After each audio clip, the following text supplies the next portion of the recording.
I'm Ernesto Garcia, your Governmental Affairs, Communications, and Marketing Director for the Greater El Paso Association of Realtors, welcoming you to another edition of Get Going with GEPAR. It's our podcast that will be expanding a lot more in 2026 for the upcoming new year, and it's a chance for you to keep up on what's going on from all of our members, hear from your association as we keep you up to date on all the latest trends, all the latest news, anything that's going on, courses, including even some great Ambassador Series conversations. Our governmental affairs team recently brought in Veronica Escobar recently. You can watch that podcast and others just by visiting us on our YouTube page, for example, to get all the videos that you would like to keep up with. As always, if you have a suggestion, comment, or need to discuss something about what's going on and Get Going with GEPAR, or think, hey, we need to focus on this. Hey, we've done everything from as I can remember, one of my first podcasts talking about Central Appraisal District. We've also talked about drones. We've talked about so many things.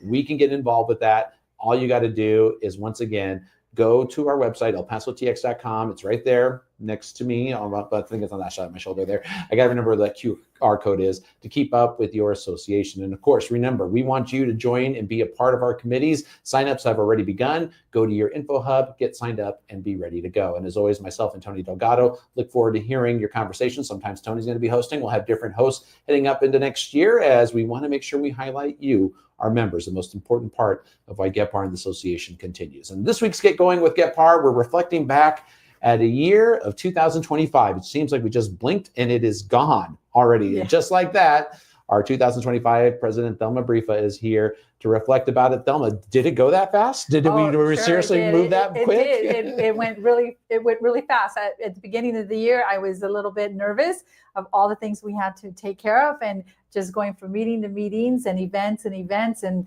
everything was fantastic. The organization is not just doing well, it is thriving. I love it. I think it was a fantastic year, and I'm looking forward to next year as well. I tell you what, every year I try to come up as a communications director and someone that's back here, when people ask us what were the things that happened in years past, like for example, when Shai was president, I thought, talk about navigating through one of the toughest lawsuits and changes that we've ever seen. Dramatic, seismic changes in our MLS. And our MLS president had to go through that as well. And I keep going that way. But when it came to 2025, I felt it was a year of rebuild. But I always try to focus on that one thing that I think characterizes what was something that I thought, hey, this was Thelma's year. This is something big. And one of that would be our global committee coming back and how big that was. Would you agree with me that that was probably one of the biggest things that you had going into 2025? One of the very engaging, and I loved it because it really brought in a new global. The world is getting smaller, and so bringing back global to the GEPAR Association as one of the committees, I think, was one of the best decisions that we did. And I was so grateful for Karen Polanco for chairing that. And I just think that we got a whole new, about 26 more realtors that probably had not been involved or attended any committee or any event, got engaged because of global. We reached out to them personally. These are people who might not be from El Paso, might be from other countries. And so, opening the doors or opening their minds to something that not only you can talk about real estate just here in El Paso, but actually abroad, around the world, not just Mexico, but it taught us different things. We attended different leadership events. We ended up going to Playa del Carmen for 3 of our classes. We took 2 of our classes here. You need 5 courses to be able to get our CIPS, and about 19 of us have received our CIPS, which is our Certified International Property Specialist designation or certification. So yeah, I was really, ask me more about global. If well, I really want to know, where did the concept idea come from? Because like I said, in 2024, like I said, we're going through lawsuits, changes in part. You're looking at 2025. When did you think we need to start focusing on this? Where does this come from? How did it all develop and come around? So global had actually been here in El Paso. It actually started with NAR and places like Miami, where they see a lot of international people in the community that have become not just migrated to live here in the United States, but also wanted to be part of real estate. And so we have a lot of realtors around the country that are not from the United States. So we have a lot of what we call global ambassadors at the NAR. And so they actually collaborate with the other countries. They kind of network with the other countries' real estate associations. And we, bring ideas together and what's working for them. And we can do referral business that way as well, too. So global is big. So it used to be here under the chair of Alejandro.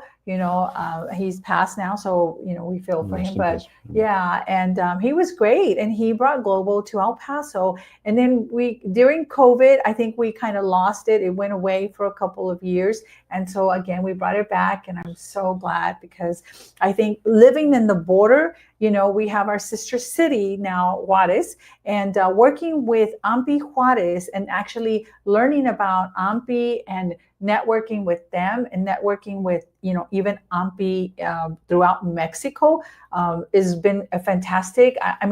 We can learn so much. We just had Veronica Escobar talk about the border bridges and how can we improve that, or how can it affect our economy? How can we work together, helping our sister cities, the population over there, the citizens over there, the citizens over here, and where we can actually help each other with the migration process of home ownership.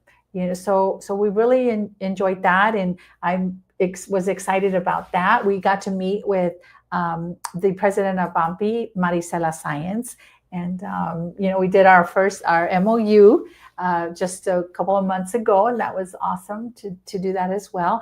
But I think global, the world is getting smaller, and I'm actually going to go to Singapore, and I'm going to network with some of the realtors in Singapore. So global will even go past not just where people think it's Mexico. We're going to look at a lot of other areas and looking at a part, which I also think is strong for our global committee, because this is a global entrance to the world for us as well. Yes. So I love to see that hub. But I think technology, no doubt, is something that is increased in 2025. I'd be remiss to say, boy, AI really played a lot in realtors' lives in 2025. And do you think the association is doing enough to tell people about this technology and how things are coming by bringing presenters, speakers, and how a lot of brokerages are trying to get a hold of that and grasp on that? Yeah, I think, the wonderful tools that the MLS side of the association, you've got Reagan, who has had some classes, and RPR has an actual AI now to help you integrate with doing some social media podcasts or social media posts, and it gives you the script and it'll write it for you. So, using the tools that are available through us, which is they come down from the NAR.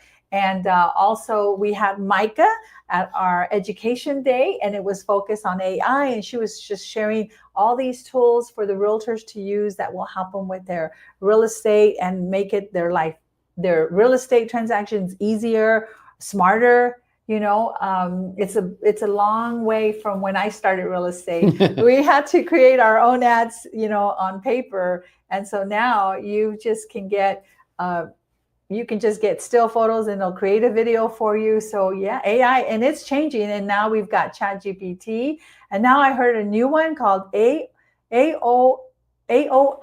Okay. So that I'm going to study a little bit more on that, but I'm excited. There's Claude, Geminis, there's so many of them. Good luck trying to keep up with them. I lost my mind already doing that. But all these tools and everything such, everyone talks about the modern agent, the new agent, your phone, you can create videos to sell homes in less than 10 seconds. You can do all this stuff. These are all great tools and stuff, but I think it takes, and I don't know if you would agree with me or not, it takes an association to explain where you want to be useful that. Be careful with that, because sometimes it also could lead to some challenges for your business that could be down the road. Yeah, absolutely. And not all the tools are going to be for everyone. You might gravitate to one tool over the other, but you definitely have to get with the, like, for example, we use digital signatures now on all our agreements. People who are still getting stuff signed by paper, some people still want to, and you have to be open to that. Maybe not everybody is on social media. Maybe, 80% of the people are on social media, maybe more millennials, but maybe not so many baby boomers. And baby boomers are still a big part of our industry, that our homeowners, they might be ready to sell, or buy still, maybe downsize or resize, so you have to think of all the different tools and how to apply them, because not every tool though is going to be able to be used in every transaction or in every aspect of your real estate. Well, if you want to be that agent, staying cutting ahead, work with your association. That's what we're here for GEPAR. And of course, you can click on the QR code to keep up with the latest on what's heading into 2026, especially new technology at elpasotx.com. I'm going to give you a very tough question here, because this is one that I always ask every president, and I always want to make sure that they think a little bit of time, and I'll give you the time to think about it. But it is a question of, what was the most challenging thing that you had to deal with this year? What is the most challenging event, issue, or anything that's pressed? Now, fair to say there still was a lawsuit that you came in when you were a president-elect, but now moving here, what was the toughest challenge that you could have seen yourself dealing with here at GEPAR while you were president? Well, for me, I think because everyone is so involved, we have so many people involved, there were so many meetings and so many events that I couldn't attend all of them. So I wish that for me, it would have been great if we would have had all our meetings at one time, at one day or 2 days.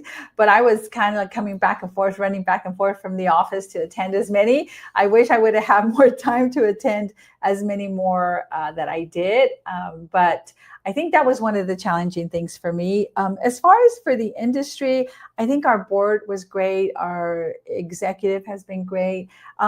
I think some of the changes that have taken place recently in our industry when it comes to the home buying process, and the compensation, who is going to pay it? How can you ask for it? Where is it going to be covered in the, where is it going to be covered in the agreement, right? So we want to make sure that, I think, getting that assistance that the realtors, our members, needed.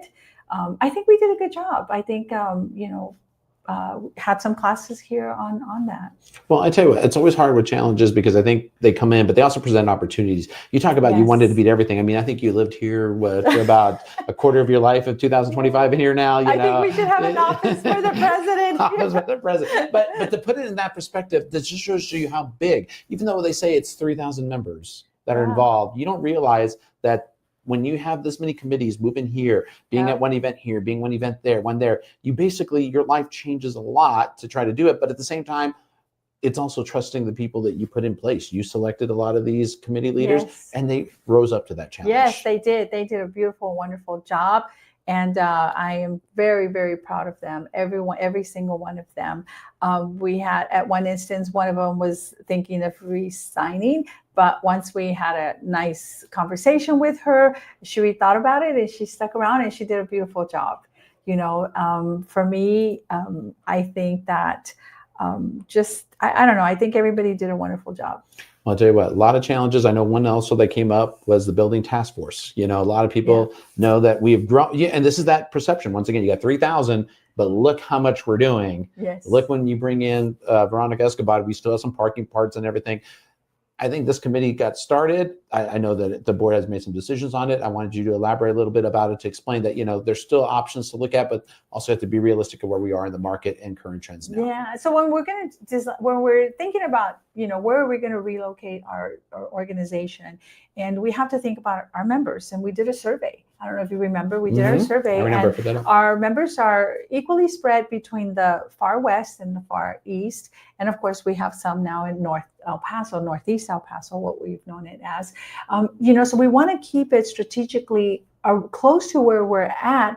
Unfortunately, there's not a whole lot of areas where we could find a building that we needed, that we kind of had narrowed it down to, with the parking space that we needed, but that we weren't going to have to pump a lot of money into, also to have to start remodeling. So those were the biggest challenges for the building task force. And I think that it's still going to be something that we have, on the table, but not necessarily working at it as aggressively as we were. But I think that for me, my biggest challenge, one of the things that I wish I would have accomplished that I didn't get to accomplish, is doing more broker engagement. Well, but that's starting to pick up. I mean, recently you had a meeting with the brokers here, and I think everyone was happy to see everyone. That's like, you're almost like, but that's something that at least putting the seed in, planning, can help out for the future. Yes. I would like for the association to hold a strictly broker or designated broker summit, maybe 2 or 3 hours just for the brokers, and just kind of give them the information they need for their business and to help their realtors, because at the end of the day, they are the ones that are responsible for the realtors. Members always have a lot of strong opinions, have a lot of things they want to say. They all see, NAR one way, they say TR another way, and then they see their local association. Would you think it's safe to say that working with Tony Delgado, the staff, everybody here, that, you saw financially responsible how people are trying to keep things in and making sure that members' money is going to things and that they know what is being spent? Do you feel that message gets across a lot? Yeah, I do. I want to, commend the staff that we have. Many of them have been here for 20, maybe some 30 years or more. And so we are so blessed to have so many that are still here with us today, which has a lot to say for this organization. You have recently joined our organization, and we're so happy with you and with Tony. And, we do have them assisting us. So we couldn't do our positions, our governance, without the staff. So, I just want to say that, to put that out there.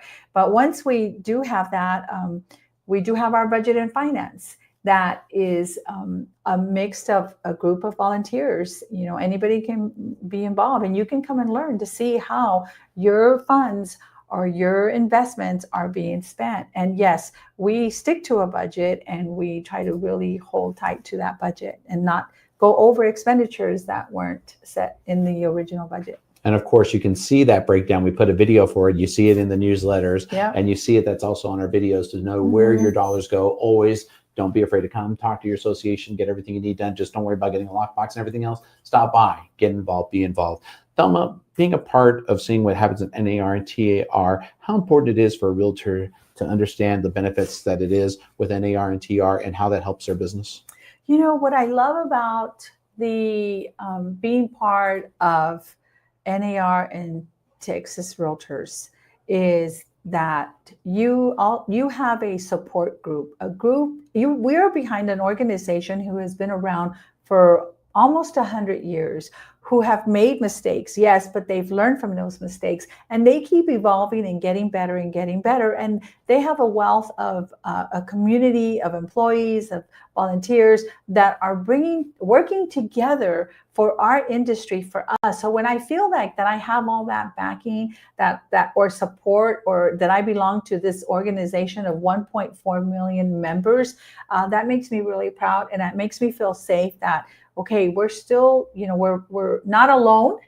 And, the advocacy work that we do in the local level, in the state level, and then also the national level helps us build those relationships with our national leaders, our state leaders, and our local leaders. Like Ernesto, you and Tony have been working on doing the legwork and, being in front of them and making sure that they know our priorities or our mission is homeownership, affordable homeownership, and protecting the industry for realtors. Last question for you. What's your goodbye message as you leave as president in 2025? I know you said a lot of things put out during the installation, but with every member that's probably watching this or getting a chance to see it, what message do you give to them for 2025, reflecting on the year and as you head into next year? Well, it's not going to be goodbye for me, but yes, my year is going to end as it comes to a close, but it's just like another page for me. And I do plan to continue to contribute and support this organization that is dear to my heart.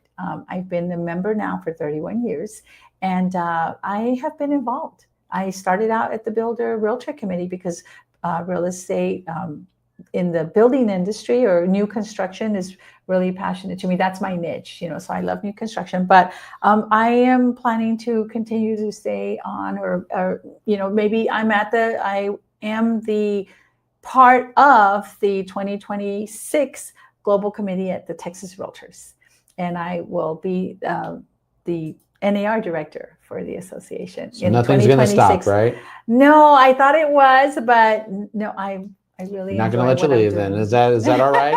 Well, then I'll leave you with a more inspiring question then. There's names of all the past presidents that are there. Next year, your name goes on there. How's it going to feel to see when they look at past presidents? You go back to 1916 to your time here. How's that going to feel to see your name there? I haven't thought about that. It's going to be there. You're going to get Yeah. that moment when you're waiting for your food and you're in line and you're like, what's going to be there? Yeah, I think it felt nice. Any final message you want to give the Great. realtors? Anything you want to say to everybody?